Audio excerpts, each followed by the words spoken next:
Euh, donc hier, on avait parlé un peu de variables. On a introduit le concept de variables aléatoires, que c'est une caractéristique qu'on veut décrire et on a associé au moins décrit quelques distributions, donc très théoriquement. Ce qu'on va faire aujourd'hui, c'est regarder l'échantillon. L'échantillon pour une variable qualitative et voir ce qu'on sait faire avec. Donc le chapitre 6 parle des variables qualitatives. Donc on va voir comment la décrire, comment créer une estimation ponctuelle d'une proportion, un intervalle de confiance et après aussi voir comment on sait faire un test pour une proportion. Donc, bah, le rappel, vous savez, donc on a les données. Les données, c'est l'échantillon qu'on a collecté. On a la population, c'est la population totale sur laquelle on a pris l'échantillon. Des paramètres sont des valeurs théoriques, donc fixées mais pas connues. Et on va essayer les données pour trouver une estimation des paramètres. L'échantillon qu'on a pris et après une statistique. Une statistique sera une valeur qui décrit une caractéristique d'un échantillon. Donc une statistique sera vraiment quelque chose qu'on calcule basé sur l'échantillon et qu'on va utiliser pour faire l'estimation, créer l'intervalle de confiance, etc.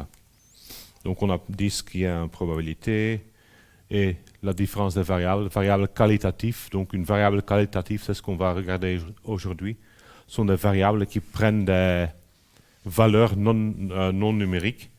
Donc les résultats ou les observations possibles sont des catégories ou des classes. Donc souvent, ce sont des mots qui vont décrire les différentes classes et donc on va voir où on va repartir l'échantillon sur toutes ces classes.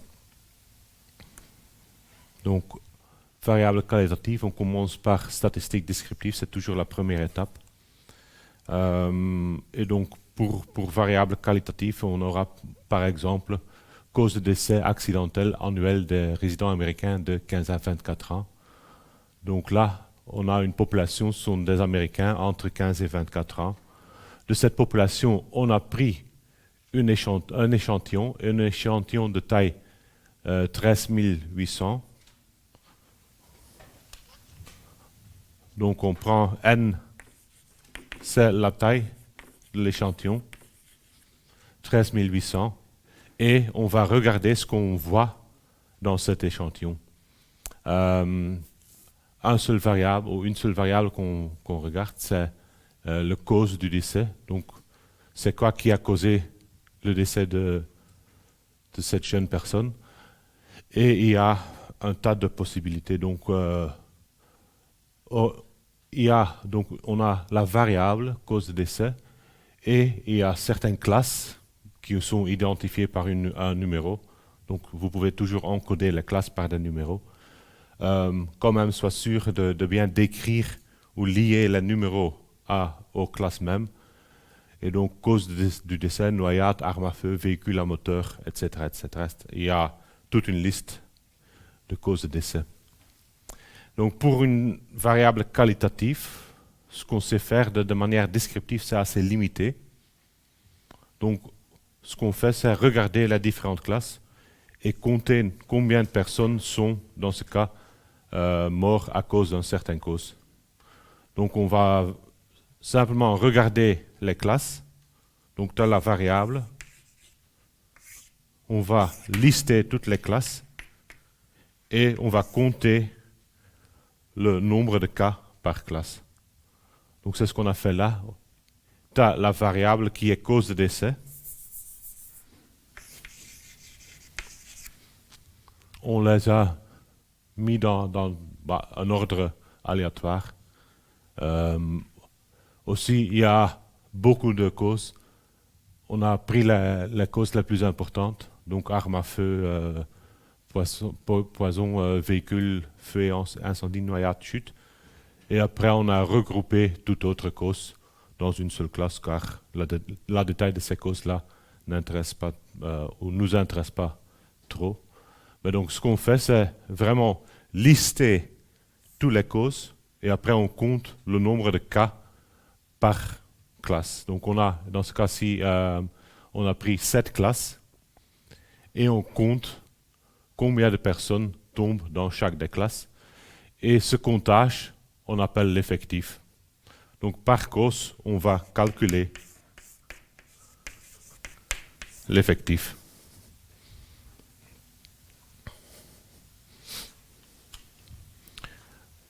Donc n, la taille de l'échantillon, on appelle aussi l'effectif total.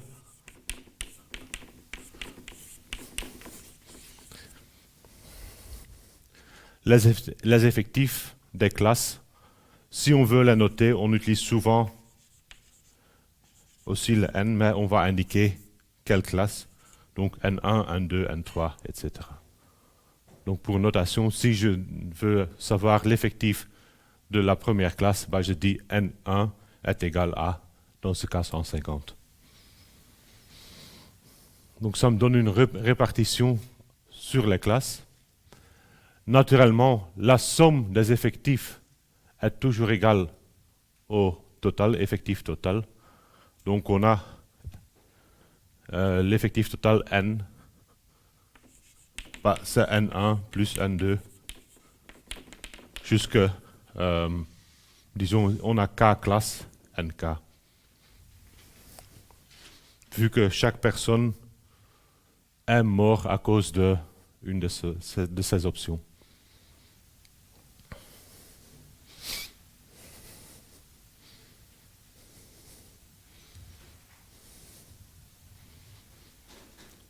Si je veux le représenter graphiquement, ben on va faire le diagramme en barre. C'est vraiment presque la seule option à faire. Donc diagramme en barre, on va créer une barre par classe.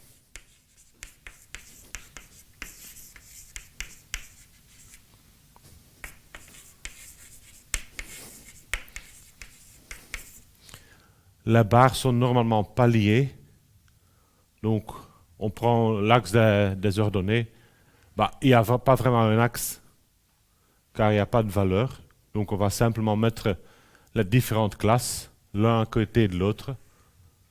Et pour chaque classe, on va ajouter une barre pour laquelle l'auteur est égal à l'effectif.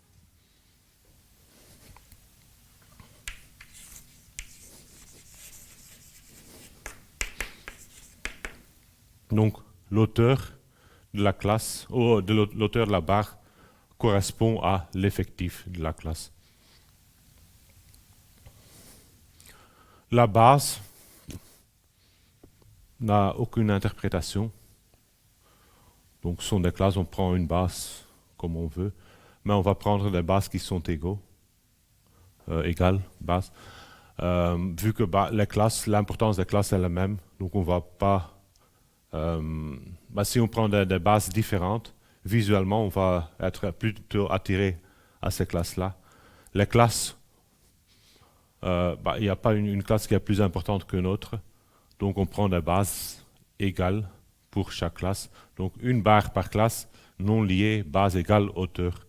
C'est l'effectif. Et donc on sait à ce moment-là voir la répartition des personnes sur les classes. On voit directement que la plupart des personnes sont mortes à cause des véhicules à moteur. Relativement peu à cause des armes à feu, des feux et incendies, des chutes. Donc ça donne une représentation visuelle de la distribution de la variable.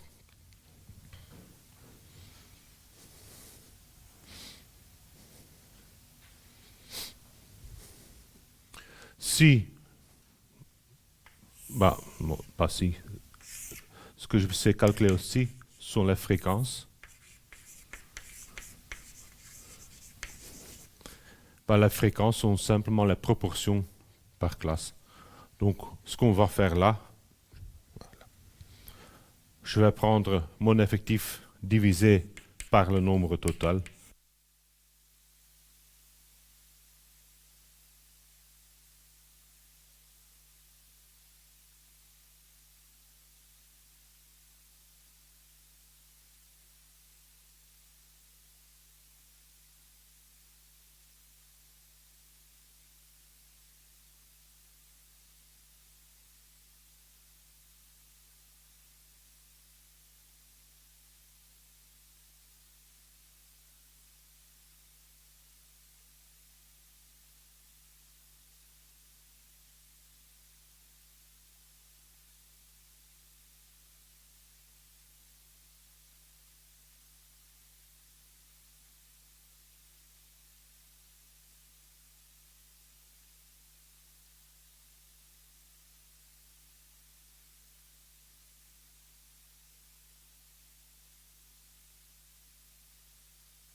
OK, donc je suis de retour. Donc on va calculer la fréquence, donc la proportion par classe. Donc là, chaque proportion ou chaque fréquence, c'est l'effectif divisé par le total. Donc pour arme à feu, j'ai 150 observations. 150 sur un total de 13 800, ça me donne une proportion d'un 1%. Poison, 870 divisé par 13 800, 6%, etc., etc. Et donc, logiquement, si je fais la somme, donc ici, je fais toujours la somme, c'est le n. Si je fais la somme là, j'aurai 1, vu que chaque personne se trouve dans une classe. Donc, si on regarde toutes les personnes, on prend la somme des fréquences, on a regardé toute la base à données, tout l'échantillon. Donc, la proportion sera 1. On a vu 100% des observations. Donc, ici, c'est la table des effectifs, la table des fréquences. Souvent, on les met ensemble quand même. Donc, c'est un tableau statistique.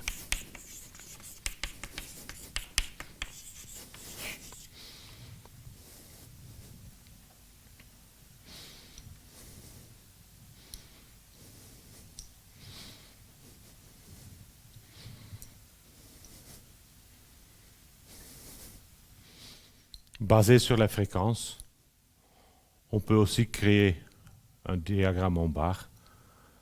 Là, c'est le diagramme en barre relatif. Donc, ce qui change, donc ça c'est la même chose. Ce qui change, c'est l'axe des ordonnées. Donc, on met maintenant la proportion, les pourcentages au lieu des effectifs totaux. Donc là, on aura des valeurs relatives, des valeurs entre 0 et 1 ou 0 et 100%, au lieu de vraiment les effectifs qui vont de 0 jusqu'au nombre total. Manière de construction, c'est identiquement le même que le diagramme en barre pour les effectifs. L'autre option, c'est un diagramme en secteur, ou diagramme en camembert, ou pie chart en anglais. Ce qu'on va faire là, on prend un cercle ou un disque. L'aire totale, c'est la population ou l'échantillon total. Et après, on va repartir pour les classes. Et donc, on va prendre l'aire de chaque secteur.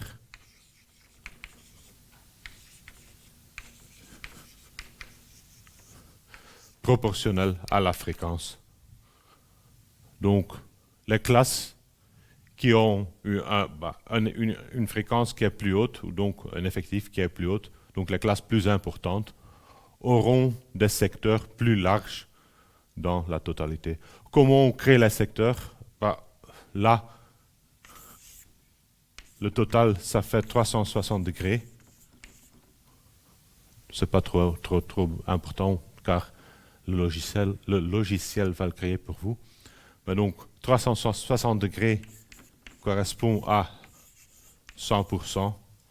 Si F1 est égal à 25%, je prends 360 degrés divisé par 100% fois 25%. Donc je divise par 4, ça me donne un angle de 90 degrés, ce qui correspond à un quart du disque total. Donc simplement, l'aire du secteur, il va être proportionnel à la fréquence.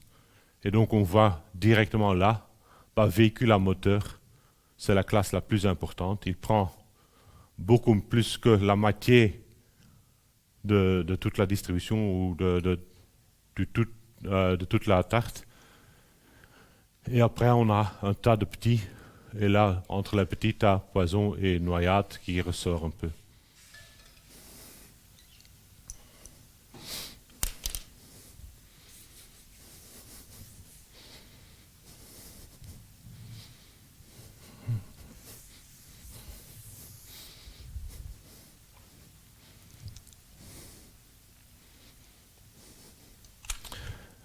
Qu'est-ce qu'on sait faire encore? On sait calculer les effectifs cumulés et les fréquences cumulées.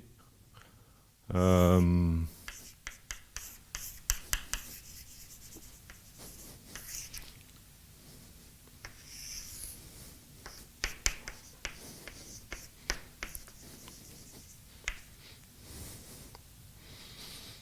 Pour l'effectif cumulé, la fréquence cumulée, on fait simplement la somme de toutes les valeurs qui viennent avant. Donc, l'effectif cumulé pour la première classe, c'est N1.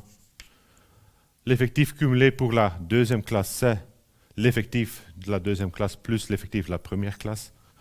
Donc, N1 plus N2, etc. Jusque N1 plus N2. Attends. N1 plus N2, si j'ai K classe plus NK. Donc la dernière valeur dans le tableau est toujours égale à l'effectif total, mais on ne fait pas de somme, car ça n'a pas de sens d'ajouter le total, vu qu'on a déjà le total dans la dernière ligne. Pour les fréquences, même chose.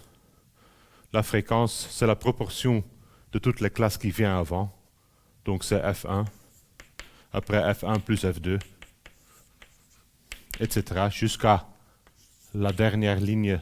Donc pour toutes les classes, c'est F1 plus F2 jusqu'à FK. Par définition, ce sont toutes les fréquences, donc c'est égal à 1, et on ne fait pas de somme non plus.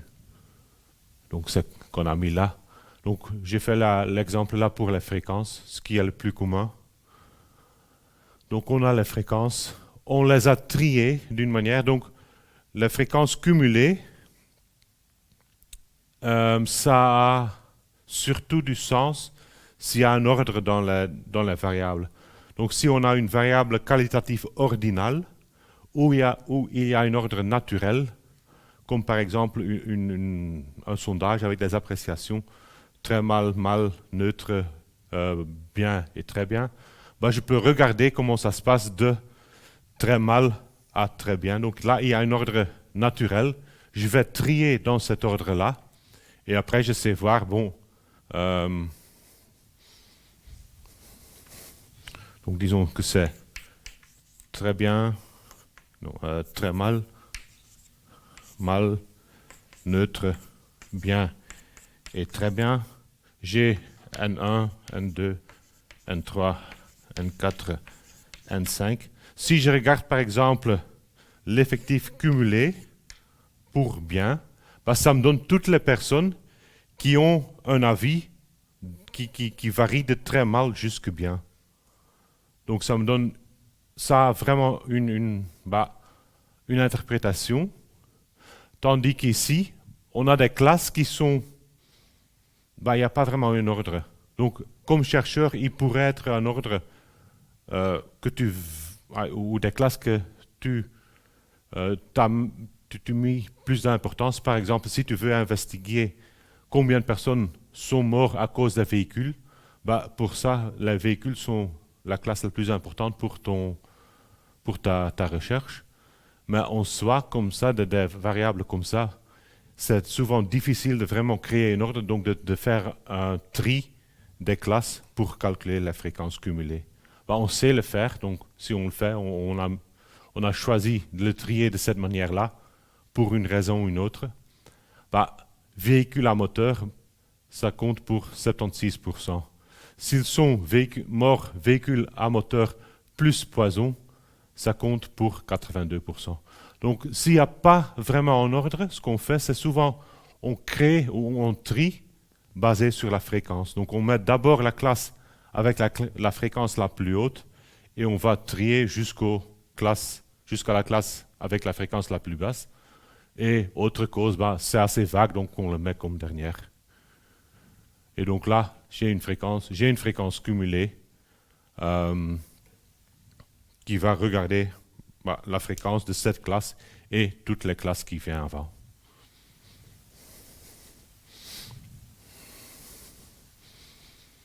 Je peux le mettre dans un diagramme de Pareto. Donc le diagramme de Pareto, c'est simplement un diagramme en barre, trié. Donc on a trié la classe dans l'ordre du tri du tableau. Mais on ajoute aussi le pourcentage cumulé ou la fréquence cumulée. Donc là,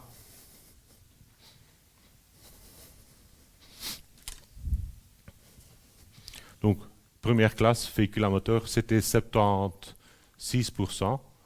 Bah, la fréquence cumulée était 76%. Poison, c'était 8%. Bah, j'ajoute les 8% au 76. Attends, je vais regarder. C'était 6%. Donc là, j'ai une hauteur qui correspond à 0,06. J'ajoute là, donc j'ajoute 6%, ça monte jusqu'à 82%. Plus 5%, ça va faire 87%, etc. Jusqu'au finalement, la dernière classe, l'auteur là, bah, ça correspond naturellement à 1 à 100%. Donc de cette manière-là, on a les fréquences dans les barres. Donc on voit comment les différentes classes où les personnes sont distribuées sur les classes. Et on voit aussi avec la ligne comment la fréquence varie entre les classes. Donc si cette ligne est la pente est grande ou pas. Donc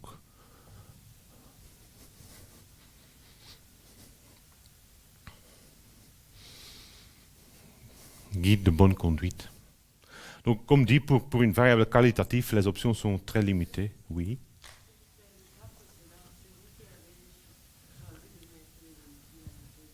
Non, dans ce cas-ci, ce qu'on a fait, c'est trier à la fréquence. Donc, on a mis la fréquence la plus haute comme première, et après en ordre descente. Mais on a mis autre cause, car ça comprend beaucoup. On a mis ça comme dernière. Donc, on a pris les classes individuelles en ordre descente de fréquence et les autres comme dernière.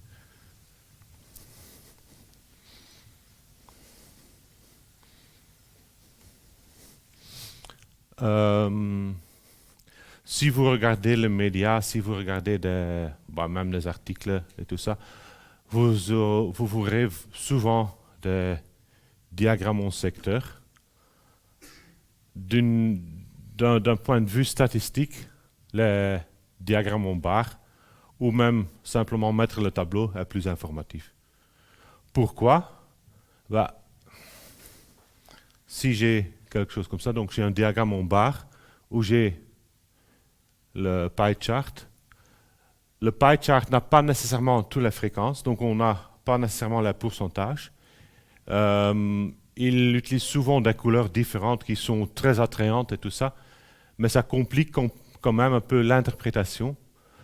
Tandis que pour celle-ci, bah, on a les barres, on sait directement comparer les barres et les lire sur l'axe. Donc on a les axes avec les unités, ce qu'on n'a pas nécessairement avec le pie chart, avec le diagramme en secteur.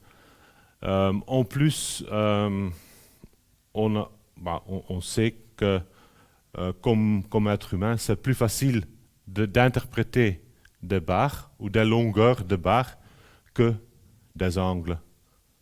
Donc je sais dire bah, le bleu c'est le plus grand et après, mais si j'ai beaucoup de classes, là j'aurai beaucoup de couleurs, beaucoup d'angles petites et ça devient très difficile à voir quelle classe est la classe la plus importante.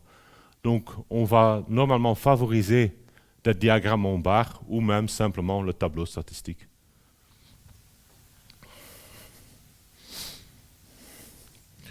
Diagramme de Pareto, fréquence cumulée, on doit l'utiliser à bon escient. Donc il doit être un ordre naturel ou un ordre qu'on sait défendre, pourquoi on a mis dans cet ordre-là. Et si j'ai une variable numérique discrète, donc une variable quantitative discrète, avec très peu très peu de valeurs possibles, je peux faire la même chose que pour des variables qualitatives. Donc si j'ai comme nombre d'enfants, disons, le nombre d'enfants dans une famille, bah, ce sera 0 jusqu'à, disons, 6 en Belgique. Là, j'ai 7 classes, donc je sais faire la même chose comme pour des variables qualitatives. Questions sur cette partie? Bon, soit c'est pas trop difficile. Oui, une chose que j'ai pas encore dit, J'avais oublié. Si vous reportez une variable qualitative, si vous connaissez les effectifs, vous pouvez calculer les fréquences. Si vous connaissez les fréquences, vous ne connaissez pas nécessairement l'effectif. Pourquoi? Car c'est une fraction, je ne sais pas le nombre total. Donc si vous décidez, je dois limiter l'information que je sais mettre dans mon article ou ma mémoire, et je vais mettre un tableau avec les effectifs ou les fréquences, c'est plus facile à lire d'une manière pour comparer, car ça donne directement les proportions. À ce moment-là, ajoutez aussi le nombre total de l'échantillon. C'est bien de toujours l'ajouter, mais si je connais donc les effectifs, alors je sais calculer les fréquences, facile, car la somme des effectifs, c'est l'effectif total, c'est la taille de l'échantillon. Si je fais la division, je trouve les fréquences. Si je connais les fréquences, je ne connais pas les effectifs sans d'informations supplémentaires. Donc à ce moment-là, j'ai aussi besoin de n, la taille totale, pour retrouver les effectifs. Donc si j'ai les F1, sans connaître n, je ne connais pas les N1. Mais en toute généralité, normalement, vous allez toujours mettre le nombre total quelque part dans votre description.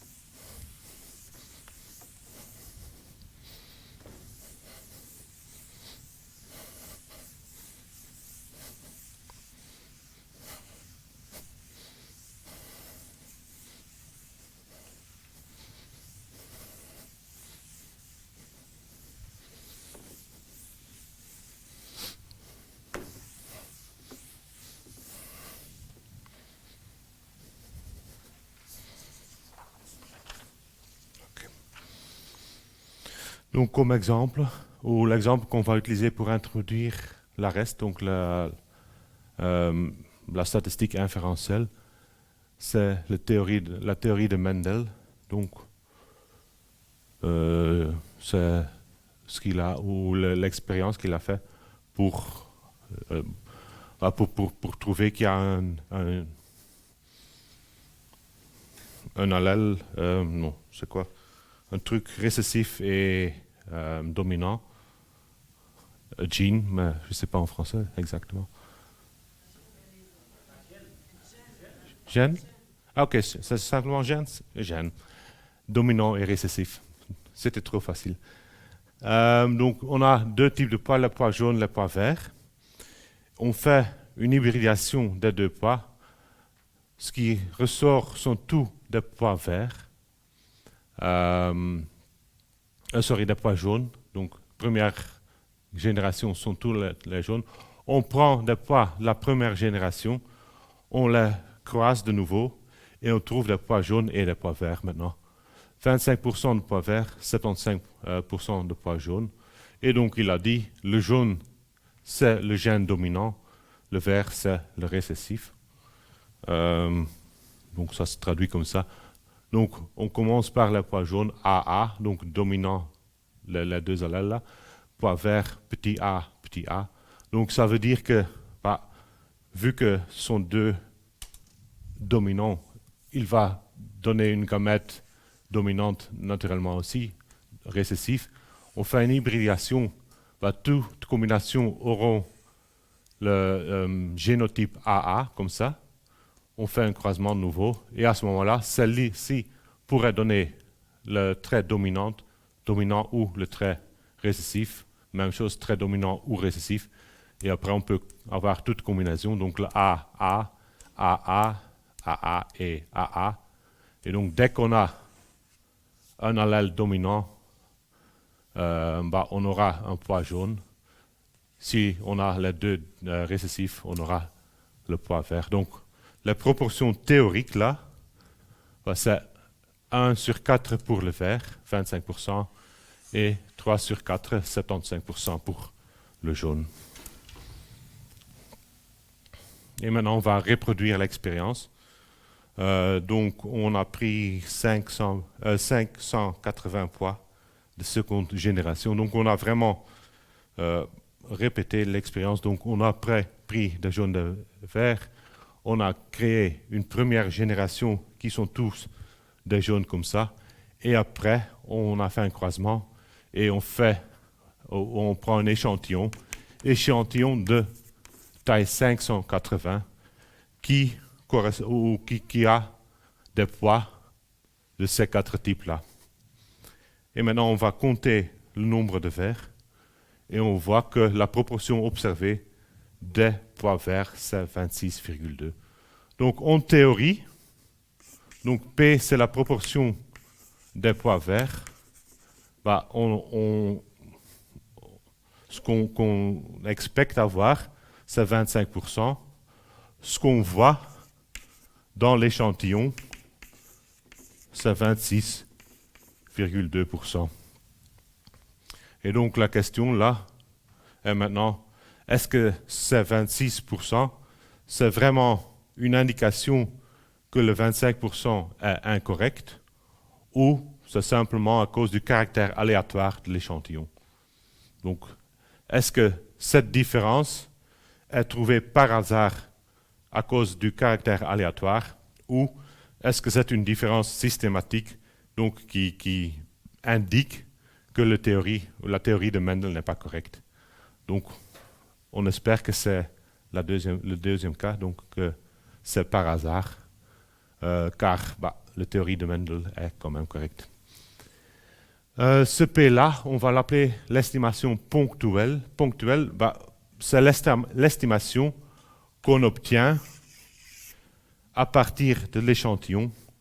Et pour indiquer une estimation, on va indiquer une estimation avec un petit chapeau, comme ça. Donc le P, c'est la proportion théorique. P avec un chapeau, c'est une proportion qu'on a calculée basée sur un échantillon. Donc, une estimation pour la proportion.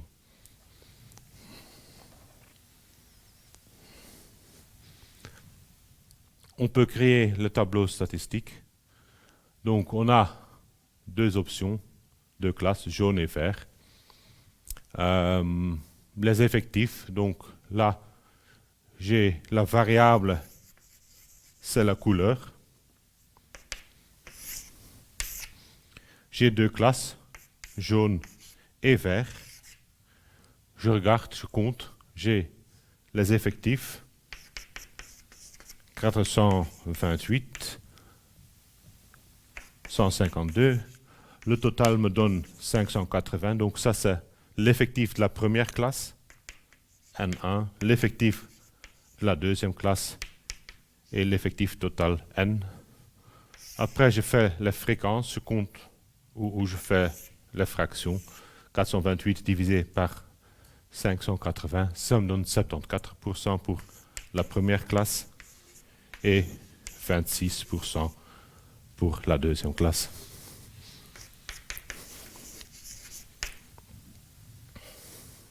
Calculer les fréquences cumulées ici n'a pas de sens. Ça ne me donne aucune information supplémentaire. D'une manière, il n'y a pas vraiment une autre. D'autre manière, il n'y a que deux classes. Donc la fréquence cumulée de la première classe est la fréquence même. La fréquence cumulée de la deuxième classe est 100%. Donc il n'y a pas de plus-value de calculer les effectifs ou les fréquences cumulées si on n'a que deux classes. Petit mot là sur les noms. En français, c'est l'effectif et la fréquence. En anglais, ça c'est le frequency et relative frequency. Donc en anglais, fréquence, effectif c'est frequency, donc bon, mixer les deux. Oui et non. Donc fréquence c'est relative frequency. Donc si vous voyez en anglais frequency, c'est le nombre, donc c'est l'effectif. Si vous voyez relative frequency, ça veut dire qu'il y a une proportion. Relative indique que c'est une proportion. Donc c'est la fréquence. Donc la terminologie est un peu différente, à faire attention. Je peux le décrire, diagramme en barre, comme ça. Donc c'est un diagramme en barre avec les effectifs et les fréquences.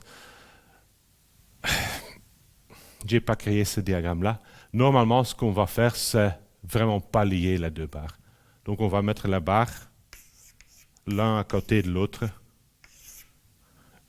et ajouter le dénombrement. Donc ce sont les barres avec une hauteur qui est égale à l'effectif. Donc on a les valeurs absolues, les valeurs comptées, et on a ajouté, donc si on fait des diagrammes n'importe, on peut ajouter n'importe ce qu'on veut.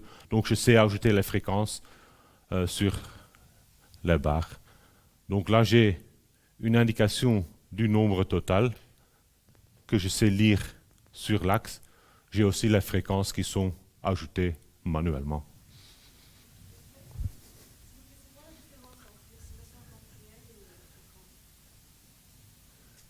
Ça va devenir plus clair.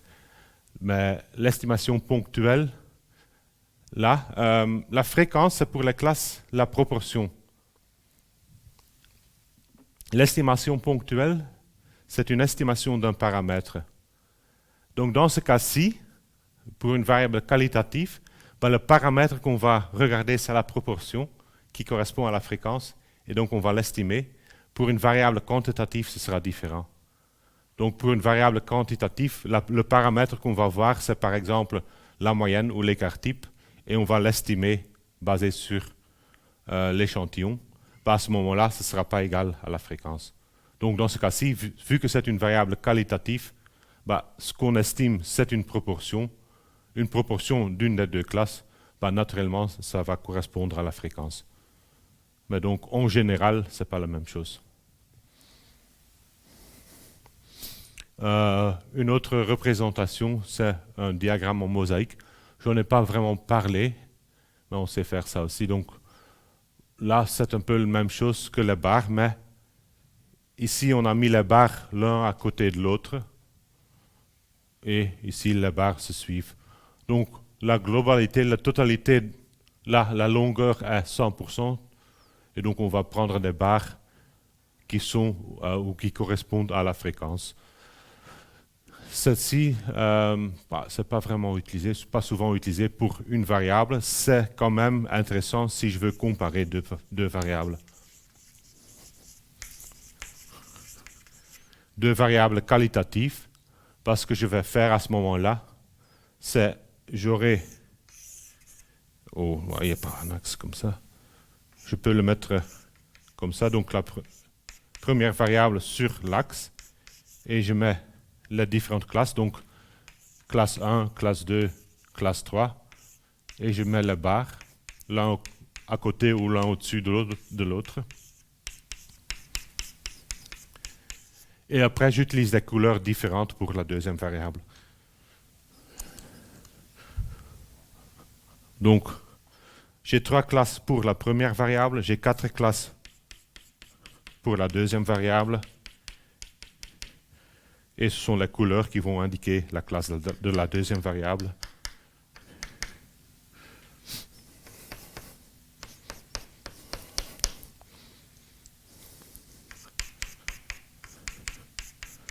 Et donc ça me donne une manière de directement visualiser comment deux classes sont distribuées ensemble. Donc pour la première classe ou pour la troisième classe, je vois qu'il est assez différent des deux premières, car là, c'est la quatrième classe de la deuxième variable qui est plus important dans cette combinaison-là, qui est beaucoup plus large que les deux blancs-là. Pour C1 et C2, la rouge est le plus grand et les autres sont pareils. Donc les classes C1 et C2 ne sont pas si différents l'un de l'autre si je compare pour une autre variable, pour une deuxième variable. Mais bon, on ne va pas parler de ça, donc on se limite à interpréter une seule variable. Tout ce qui est une comparaison de deux variables, c'est un autre cours. Mais donc, comme ça, vous savez que ça existe, mais en réalité, on ne va pas souvent l'utiliser de cette manière-là.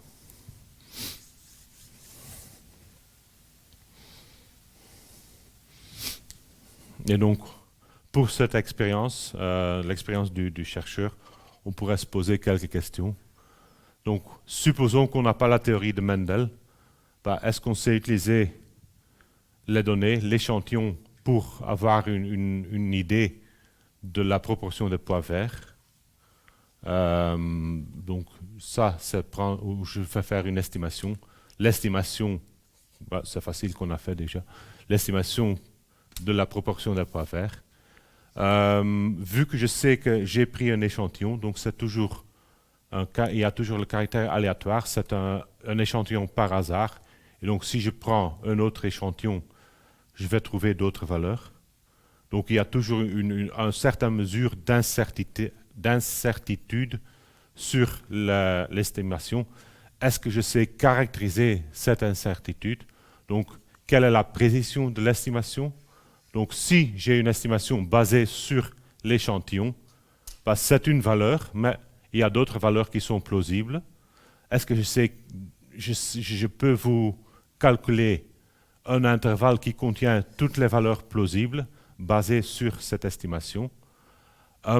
Et donc finalement, est-ce qu'on doit remettre en question la théorie de Mendel?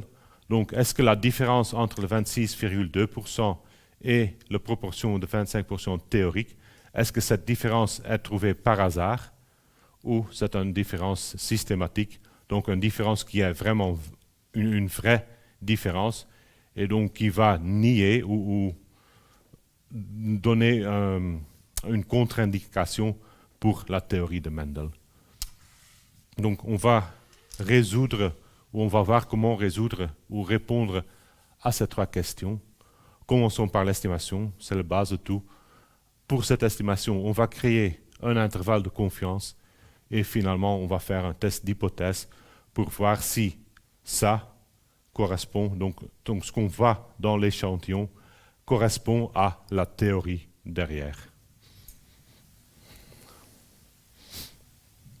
Donc, démarche générale, on en a parlé déjà. Mais donc, on a un objectif, donc identifier précisément la question posée. Qu'est-ce qu'on veut savoir, qu'est-ce qu'on sait déjà? Donc, quel est le contexte dans lequel nous travaillons? Et basé sur ce qu'on sait, qu'est-ce qu'on veut répondre, donc à quelle question on veut répondre. Je dois créer un modèle, donc je dois modéliser l'échantillon et tout ce qui est mathématique, je dois le traduire en maths pour le résoudre.